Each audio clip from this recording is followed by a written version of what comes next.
திருச்சிற்றம்பலம். தென்னாருடைய சிவனையை போற்றி, எந்நாட்டவருக்கும் இறைவா போற்றி. அனைவருக்கும் வணக்கம். 2025 எப்படி இருக்கும் அப்படிங்கிறத நம்ம பார்க்கலாம். இந்த புத்தாண்டில் 4 கிரக பயிற்சிகள் ஆக போகுது. குரு, சனி, ராகு, கேது 4 பேருமே பெரிய கிரகங்கள், வருட கிரகங்கள்னு சொல்லுவோம். இந்த வருட கிரகங்கள் எல்லாமே இந்த வருஷம் மாறுறாங்க. ஒவ்வொரு ராசிக்கும் எந்த மாதிரி பலன்களை கொடுப்பார் அப்படிங்கிறத பார்க்கலாம். குரு பகவானை பொறுத்த வரைக்கும் பெருசாக ஒன்றும் பாதிப்பை கொடுக்க மாட்டார். மறைந்திருந்தாலும் ஒரு யோகத்தை கண்டிப்பாக கொடுப்பார். இந்த ராகு வளர்ச்சியை கொடுத்தாலும் ஒரு கெடுதலையும் கொடுத்து ஒரு சம்பவத்தை செஞ்சுட்டு போயிடும். கேது அப்படின்னு சொல்லக்கூடியவர் தடை தாமதத்தை கொடுத்தாலும் கூட உங்களுக்கு என்ன மாதிரி விஷயங்களை கொடுப்பார் அப்படின்னு பார்த்துட்டிங்கன்னா, சைலண்ட்டாக செய்யக்கூடிய விஷயம் எல்லாமே கேதுங்க.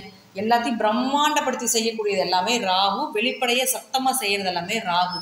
கேது சைலண்ட்டாக சம்பவம் பண்ணக்கூடியது கேது தான். அடுத்தது சனி பகவான். இந்த சனி அப்படின்னு பார்த்துட்டிங்கன்னா இந்த வருஷம், ஏன்னா இருக்கிறதுலே 2.5 வருஷத்துக்கு ஒரு தடவை மாறக்கூடிய கிரகம் அப்படிங்கிறது பெரிய கிரகம் அப்படிங்கிறது நம்ம சனியை சொல்லுவோம். அப்போ சனி பகவான் உங்களுக்கு கும்பத்திலிருந்து மீனத்துக்கு போக போகிறார். அப்போ ராகுவோட இணையக்கூடிய ஒரு 2 மாதங்கள், அதற்கப்புறம் பார்த்தீங்கன்னா 2.5 வருட காலங்கள் அந்த வீட்டில் தான் இருக்க போகிறார். அப்போ சனி பகவான் என்னென்ன பண்ணுவார் அப்படி அனுபவத்தையும் கொடுத்து பாடத்தையும் கற்றுக் கொடுத்து ஒரு ஆசானாக செயல்படக்கூடியவர் சனி பகவான். அப்போது இந்த சனி பகவான், ராகு பகவான், கேது பகவான், குரு பகவான் இவங்க எல்லாம் என்னென்ன செய்ய போகிறாங்க அப்படிங்கிறத நம்ம ஒவ்வொரு ராசிக்கும் எப்படி இருக்கும் அப்படிங்கிறத நம்ம முழுமையாக பார்க்கலாம். இது உங்களுடைய ராசி. உங்கள் ராசிக்குள்ளேயே கேது 1.5 வருஷம் ஆச்சு. அடுத்தது எப்போ வரைக்கும்? இந்த மே மாதம் 2025 மே வந்ததுன்னா 1.5 வருட காலங்கள் உங்களை வச்சு செஞ்சுக்கிட்டு இருக்குது. கேது அருளுக்கு மட்டும்தான் சப்போர்ட் பண்ணும், பொருளுக்கு பெரிய அளவுக்கு சப்போர்ட் பண்ணுவது இல்லை. பொருளை கொடுத்தாலும் அதை அப்போவே எடுத்துக்குது அப்படிங்கிறது தான் உண்மை. ஸோ இந்த கேது உங்களுக்கு இந்த 1.5 வருஷம் எதை கொடுத்துருப்பார் அப்படின்னு பார்த்துட்டிங்கன்னா, மனக்குழப்பம், விரக்தி, கணவன் மனைவிக்குள்ள நிறைய கருத்து வேறுபாடுகள், பிரிவினைகள், டைவர்ஸ் வரைக்கும் போனது இருக்குது. அதே போல் பார்த்தீங்கன்னா இந்த கேது இன்னொன்று என்ன கொடுத்துருப்பாருன்னு, அடுத்தது எனக்கு என்ன பண்ணுறதுனே தெரியலைங்க, யாரை பார்க்குறது, என்ன விஷயம் செஞ்சால் நல்லது நடக்கும் அப்படிங்கிறது ஒரே குழப்பமாக இருக்குது.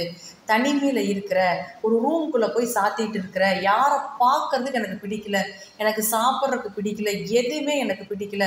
இதில் இன்னும் உச்சபட்சம் என்னன்னு பார்த்துட்டிங்கன்னா, நான் தற்கொலை வரைக்குமே நான் போயிட்டு வந்துட்டேன் அப்படின்னு இந்த கன்னிராசிக்காரர்கள் நிச்சயமாக சொல்லாத நாட்கள் இல்லை அப்படிங்கிறது. இதில் ஏதாவது ஒரு விஷயமாவது அவங்க வாழ்க்கையில் இந்த 1.5 வருஷத்தில் நடக்கும். ஏன்னா அதைத்தான் பண்ணுவார். கேதுவும் எதுக்காக நமக்கு அப்படி பண்ணுறாரு அப்படிங்கிறத அவங்க முதல்ல தெரிஞ்சுக்கணும். நம்ம இந்த உலகம் அப்படி ஸ்பீடாக போயிட்டு இருக்கக்கூடிய ஒரு உலகம். கேது அப்படி கிடையாது. தம்பி பொறுமையாக இரு, வர்றப்ப தான் உனக்கு வரும். இந்த பிரபஞ்சம் உனக்கு இப்போ தான் கொடுக்கும். நீ அதை வர்ற வரைக்கும் கொஞ்சம் பொறுமையாக தான் இருக்கணும். நீ அதிக எஃபர்ட் போட்டினா அதை நான் தடை தான் பண்ணுவேன். ஏன்னா கிரகங்கள் வலிமையானவர்கள் அப்படின்னு அந்த கேது சொல்லிக்கிட்டே இருக்கும். அதுதான் கன்னிக்குள்ளே வரும். இப்போ இந்த கன்னிராசிக்காரர்களுக்குலாம் ஒரு மன விரக்தியாக இருக்கும். நமக்கு என்ன செஞ்சாலும் இப்படி தான் தடையாகுது, தாமதமாகுது, வர்றப்போ வரட்டும், நடக்கிறது நடக்கட்டும் அப்படின்னு தான் கன்னிராசினுடைய மனநிலை இப்போ இருக்கும். அதைத்தான் அந்த கேது எதிர்பார்க்குறது, அதைத்தான் கொடுப்பாரு. அது எப்போ அதற்கு நீங்கள் பழகிக்கிறீங்களோ அந்த பழக்கத்துக்காக தான் நம்ம ராசிக்குள்ளே கேது என்ட்ரி ஆகும். அப்போ அந்த மாதிரி விஷயத்தை நிச்சயமாக கொடுத்துருப்பார். கேது அருள், ராகு பொருள். அப்போது நீங்கள் உங்களுக்கு தடையாகுது, தாமதமாகுது, ஆன்மீகம் சார்ந்த விஷயம் நிறைய உங்களுக்கு கிடைச்சிருக்கும். இறை வழிபாடு, ஸ்பிரிச்சுவல் லைஃப்பை பற்றி நிறைய தெரிஞ்சிருக்கும். பிரபஞ்சத்தை பற்றி நிறைய விஷயங்கள், புதிய புதிய கண்டுபிடிப்புகள், நிறைய கோல்டன் ரூல்ஸ் எல்லாம் கொடுத்துருப்பார். கோல்டன் பாயிண்ட் எல்லாம் நிறைய கிடைச்சிருக்கும் உங்களுக்கு இந்த காலகட்டங்களில். ஆனால் ராகு அப்படின்னு சொல்லக்கூடிய 7ஆம் இடத்துலேருந்து குடும்பத்துக்குள்ளே இப்படியே இருக்கியே, இப்படியே செஞ்சுக்கிட்டு இருக்கிறியே அப்படின்னு சொல்லி உங்கள் மனைவியை தூண்டி விட்டுக்கிட்டே இருப்பாங்க, உங்கள் கணவரை தூண்டி விட்டுக்கிட்டே இருப்பாங்க. உங்களை அது குத்திக்கிட்டே இருக்கும். அப்போது இதனால நிறைய பிரிவினைகளோ இதெல்லாம் கொடுத்துருக்கும். ஒருவேளை ஜாதகம் நல்லா இருந்ததுன்னு வச்சுக்கோங்களேன், என்ன ஆகும் அப்படின்னு பார்த்தீங்கன்னா, சுப பிரிவினையாக கணவன் மனைவியை ஒரு வெளிநாடோ வெளியூரோ மாற்றி அனுப்பிச்சிடும். வேலைக்காகவோ படிப்புக்காகவோ ஏதோ ஒரு விஷயத்தில் குடும்பத்தை விட்டு வெளியே வர வச்சிடும். சுப பிரிவினைகளை ஜாதகம் நல்லா இருந்தால். அப்படி இல்லைன்னா நான் தான் சொன்னேன், ஒரு ரூம்குள்ளே உட்காந்துட்டு இவங்களே அழுதுகிட்டு நீங்களே யோசிச்சுட்டு நீங்களே அழுதுட்டு இருக்கக்கூடிய ஒரு சூழ்நிலைகள் தான் இப்போ கன்னிக்கு போயிட்டு இருக்குது அப்படிங்கிறதா முற்றிலும் உண்மையான ஒரு விஷயம். குரு இருந்து குரு வந்ததுக்கப்புறம் பிரச்சனைகள் உண்டு. அதாவது அடிப்படத்தான் செய்யும். ஆனால் அதுக்கு மருந்து தான் இந்த குரு. ஓகே, இது இல்லைன்னா நம்ம அடுத்தது பார்த்துக்கலாம் அப்படின்னு சொல்லி ஒரு தட்டி கொடுக்குறக்கும் நமக்கு ஒரு ஷோல்மேட்டாக இருக்கிறதுக்கு தான் இந்த குரு வந்திருப்பார். அப்போது இப்போ கேதுவை பொறுத்த வரைக்கும் இந்த மே மாதத்துக்கு மேலே உங்களுக்கு 12ஆம் வீட்டுக்கு உங்களை விட்ட உடனே பெரிய ரிலீஃப் கிடைக்கும். ரொம்ப மன திருப்தியாக இருப்பீங்க. அப்படியே ரொம்ப மைண்டெலாம் ஃப்ரெஷ் ஆகி அந்த குழப்பம் எல்லாம் போய் ஒரு நல்ல ஃப்ரெஷ்னஸ் கிடைக்கும். அப்போது இந்த கேது இங்கே மேலே ஏறிடுவார், 12க்கு வந்துடுவார். 12க்கு வந்தாலும் உங்களுக்கு ஆன்மீகம் சார்ந்தது, தீர்த்த யாத்திரை போகிறது. இப்போ உங்களுக்கு காட்டி கொடுத்துருப்பாரு. எப்போ உனக்கு உண்டான கோவில் இதுதா, உனக்கு உண்டான தெய்வம் இதுதா, உனக்கு உண்டான மனிதர்கள் இதுதா, உனக்கு உண்டான வழிபாடுகள் இதுதான், நீ போகிற இடம் இதுதான் அப்படிங்கிறது எல்லாம் இந்த கேள்வி இப்போ வந்து கொடுத்துருப்பாரு. அப்போ அதை வந்து அப்படியே நீங்கள் கண்டினியூவாக நீங்கள் பண்ணிட்டு இருந்தீங்கன்னா இதில் சக்ஸஸ் அப்படிங்கிறது நிறைய எதிர்பார்க்கலாம் அப்படிங்கிறது உண்மை. அடுத்தது பாருங்க, இந்த ராகு பகவான், ராகு இங்கே இருக்கார். அடுத்தது ராகு உங்களுடைய ஜாதகத்துக்கு 6ஆம் இடத்துக்கு வரப்போகிறார். 6ல் ராகு வந்தால் எதிரிகளை ஜெயிக்கக்கூடிய ஒரு அமைப்பை நிச்சயமாக ஏற்படுத்தி கொடுப்பார். 6ல் ராகு இருந்து 12ல் கேது இருந்தால் மகாலட்சுமி யோகம் அப்படின்னு நம்ம சொல்லுவோம். அப்போது இந்த 1.5 வருட காலங்கள் உங்களுக்கு மகாலட்சுமி யோகம், தனப்பிராப்தம், பொருளாதார வளர்ச்சி அப்படிங்கிறது உண்டு. 6ல் ராகு இருந்தால் கேஸே நீங்கள் அந்த டைமில் மூவ் பண்ணிங்கன்னா, உங்கள் பேரில் மூவ் பண்ணிங்கன்னா நீங்கள் இதை ஜெயிப்பீங்க.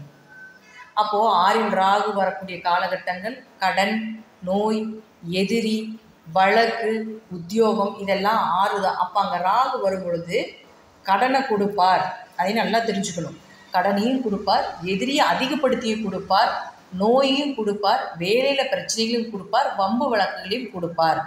ஆனால் அதை ஜெயிக்கிறதுக்கு உண்டான விஷயத்தையும் சொல்லி கொடுத்துருவார். அப்போ அவரும் அங்கே வந்து இதை சொல்லி கொடுத்துட்டு அவர் போவார். அப்போ இதெல்லாமே நம்ம லைஃப்பில் வந்து போயிட்டு இருக்கக்கூடிய விஷயம் தானே. அப்போ அவர் வரும்பொழுது, அந்த கிரகங்கள் வரும்பொழுது நமக்கு அதை கொடுத்துட்டு அதை எப்படி ஜெயிக்கணும், அதிலிருந்து எப்படி வெளியே வரணும், எப்படி வாழணும், எப்படி கற்றுக்கணும் அப்படிங்கிற விஷயத்தையும் சொல்லி கொடுத்துட்டு போயிடும். இதில் இன்னொன்று என்னென்னு பார்த்தீங்கன்னா, ராகு கேதுகளுக்கு வீடுகள் கிடையாது. அது ஒரு நிழல் கிரகங்கள். எந்த வீட்டில் இருக்கோ அந்த வீட்டை தன்னுடைய வீடாக பயன்படுத்திக்கிறோம். அப்போ ராகு இங்கே இருக்காருன்னா, ராகுக்கு வீடு கொடுத்த கிரகம் எது? சனி பகவான். அப்போ சனி எங்கே இருக்காருன்னு பாருங்கள். சனி உங்கள் ஜாதகத்துக்கு 7க்கு வராரு. 7க்கு வரும்பொழுது 7க்கு சனி ஒரு தோஷமுள்ள ஒரு இடம் தான். ஒருவேளை உங்கள் ஜாதகத்தில் சனி நல்லா இருந்துட்டால் ஓரளவுக்கு ராகு பிரச்சனைகளை கொடுத்தாலும், ஓரளவுக்கு ராகு நல்லதை செய்தாலும் அதை தாங்கிக் கொள்ளக்கூடிய ஒரு அமைப்பு ஜாதகத்தில் சனி நல்லா இருந்ததால் கிடைத்துவிடும். அப்படி இல்லைன்னா சனிக்குண்டான வழிபாடுகள் கொஞ்சம் அதிகப்படுத்திக்கோங்க, ராகுக்குண்டான வழிபாடுகளை கொஞ்சம் அதிகப்படுத்திக்கோங்க. ராகு ஒரு வந்து வைரல் கிரகம்னு சொல்கிறோம். கேது வந்து சைலண்ட் கிரகம், சிம்பிளாக சைலண்ட்டாக பண்ணிட்டு சம்பவம் பண்ணிட்டு போகிறது. ராகு 4, அதாவது எப்படி சொல்கிறதுனா, ஒரு 4 ரூமுக்குள்ளே தெரிகிறது எல்லாமே கேதுங்க. 4 ஊருக்கு உலகமே தெரிய அளவுக்கு வைக்கிறது, எல்லாருக்கும் தெரிஞ்சு அவமானப்படுறது எல்லாமே இந்த ராகு பண்ணுறது. கேது உள்ளேயே பொது பண்ணிடும், ராகு வெளிப்படையே காட்டிட்டு போயிடும். அப்போது சனி நல்லா இருந்துட்டால் ராகு என்ன பண்ணுறது பெரிய அளவுக்கு பாதிப்புகள் வராது அப்படிங்கிறத முற்றிலும் உண்மை.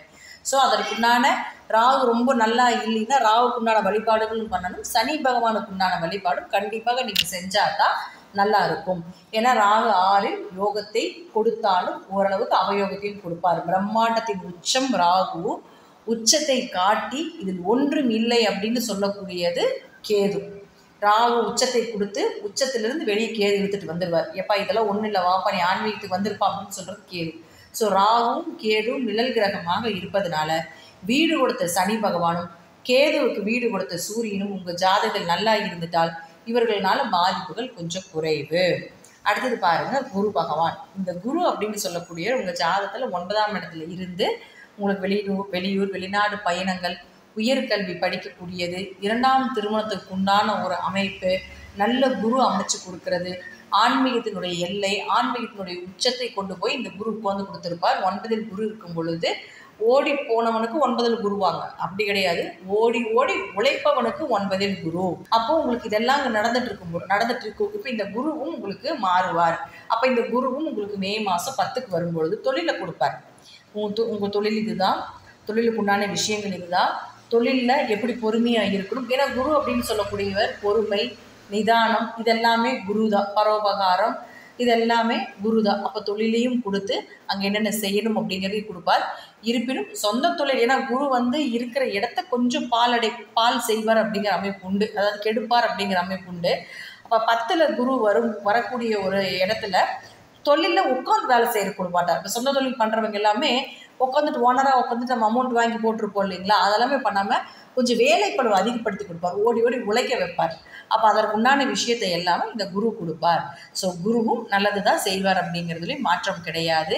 ராகு கேதுவால் ஒரு ஜாக்பாட் யோகமும், சனி பகவான் அப்படிங்கிறது கண்ட சனியாக வருவார் உங்களுக்கு. அப்போ கண்ட சனியாக வரும் பொழுது கணவன் மனைவிக்குள்ள கொஞ்சம் கருத்து வேறுபாடுகளும், பார்ட்னர் போட்டு தொழில் பண்ணிட்டு இருந்தீங்கன்னா கொஞ்சம் பிரிவினைகளையும் கொடுப்பார். ஆனால் பார்ட்னருக்கு போட்டு தொழில் பண்ணிட்டு இருக்கக்கூடியவர்களுக்கு பிரிவினைகளை கொடுத்தாலும் அவர்கள் யார் என்னன்னு தோல் உரிச்சு காமிச்சிடும், நல்லவரா கெட்டவரான்னு. அப்போ நீங்கள் அதை படி நீங்கள் உங்கள் தொழிலை நம்ம நடத்தலாம். ஓகேங்களா? அப்போ கன்னிராசியை பொறுத்த வரைக்கும் கேது வெளியே என்ட்ரி ஆகிட்டாலே பல பிரச்சனைகள் உங்களுக்கு குறைஞ்சிரும். ஸோ 2025 50% லாபத்தையும் 30% ஒரு அனுபவத்தையும் அதே போல் ஒரு 20% சிறிய கெடுதலையும் கொடுக்கக்கூடிய ஒரு வருடமாக இந்த கன்னிராசிக்கு இருக்கும் அப்படிங்கிறத நான் சொல்கிறேன். நன்றி. உங்கள் தசாபுத்தி படி இந்த கோச்சார கிரகங்கள் எல்லாமே கொஞ்சம் மாறுபடலாம். நல்ல திசைகள் நடந்துட்டு இருந்தால் என்னுடைய தாக்கங்கள் எல்லாமே கொஞ்சம் குறையும். தீய திசைகள், பாதகாதிபதி திசைகள், மறைவு ஸ்தானாதிபதி திசைகள், பாவ கிரகங்கள் உங்கள் ஜாதக சப்போர்ட் இல்லாமல் தசை நடத்திக்கிட்டு இருக்குது அப்படின்னா கொஞ்சம் பாதிப்புகளும் உண்டு அப்படிங்கிறத நான் சொல்கிறேன். நன்றி. மீண்டும் ஒரு நல்ல பதிவில் சந்திக்கலாம். திருச்சிற்றம்பலம், தில்லையம்பலம், ஸ்ரீ நரசிம்மர் திருடிகளே சரணம்.